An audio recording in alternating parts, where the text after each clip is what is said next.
இந்த வீடியோவில் exponent formula பார்க்கலாம். a power m into a power n. பாருங்க பேஸ் ரெண்டும் சேமா இருக்கு. இங்க மல்டிப்ளை சிம்பிள் இருக்கு. இந்த மாதிரி பேஸ் ரெண்டும் சேமா இருந்து இங்க மல்டிப்ளை சிம்பிள் இருந்துச்சுன்னா பேஸ் எடுத்து எழுதிக்கோங்க a. ஸோ மல்டிப்ளை சிம்பிள் இருந்ததுன்னா மேலே இருக்க பவர்ஸை ஆட் பண்ணி எழுதணும் m plus n. ஸோ இந்த ஃபார்முலாக்கு ஒரு எக்ஸாம்பிள் பார்க்கலாம். இந்த எக்ஸாம்பிள் பாருங்க பேஸ் ரெண்டுமே சேமா இருக்கு. கரெக்டா இங்க பேஸ் என்ன இருக்கு 2, இங்க பேஸ் என்ன இருக்கு 2. ஸோ பேஸ் ரெண்டுமே சேமா இருக்கு. இங்க பேஸ் என்ன இருக்கு 2. ஸோ 2. இங்க நடுவில் என்ன சிம்பிள் இருக்கு மல்டிப்ளை சிம்பிள். ஸோ பவர்ஸ் ரெண்டும் நம்ம ஆட் பண்ணி எழுத போறோம். 4 இங்க என்ன இருக்கு 2 plus 2. இப்போ பவர் ஆட் பண்ண என்ன வரும் 6. ஸோ 2 power 6 தான் இந்த எக்ஸாம்பிளோட answer. a power m divided by a power n.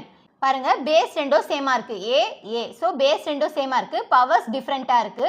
தென் என்ன சிம்பிள் கொடுத்துருக்காங்க டிவைடட் பை. இந்த மாதிரி டிவைடட் பை சிம்பிள் இருந்துச்சுன்னா இதோட ஃபார்முலா எப்படி எழுதணும்? பேஸ் என்ன இருக்கு a இருக்கு. So a. பவர்ஸ் என்ன இருக்கு m.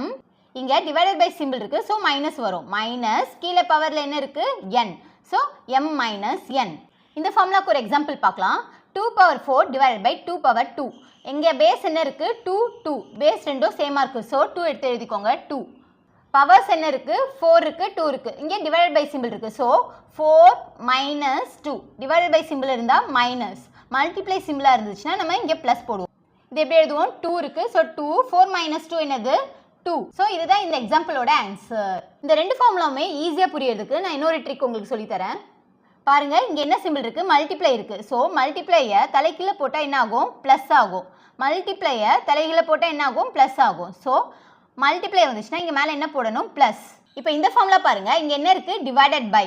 ஸோ டிவைடட் பை இந்த டிவைடட் பையை இங்கே டாட் இருக்கா, அந்த ரெண்டு டாட் இல்லாமல் எழுதுனா என்ன ஆகும் மைனஸ் ஆகும். கரெக்டா இந்த டிவைடட் பையை டாட்டை ரிமூவ் பண்ணிட்டா என்ன ஆகும் மைனஸ். So minus. இந்த ஃபார்முலால நம்ம மைனஸ் யூஸ் பண்ணிக்கிறோம். இங்கே மல்டிப்ளையை தலைகீழ போட்டால் என்ன ஆகும் ப்ளஸ் யூஸ் பண்ணிக்கிறோம் இந்த ஃபார்முலால.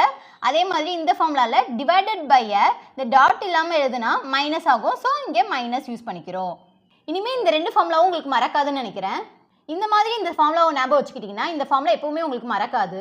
கவர்மெண்ட் எக்ஸாமில் கேட்கக்கூடிய ஆப்டிடியூட் அண்ட் ரீசனிங் சம்ஸ் பார்க்கணுன்னா என்னோட சேனலை சப்ஸ்கிரைப் பண்ணி வச்சுக்கோங்க. அப்படியே கூட இருக்கிற பெல் ஐக்கானை கிளிக் பண்ணி வச்சுக்கோங்க.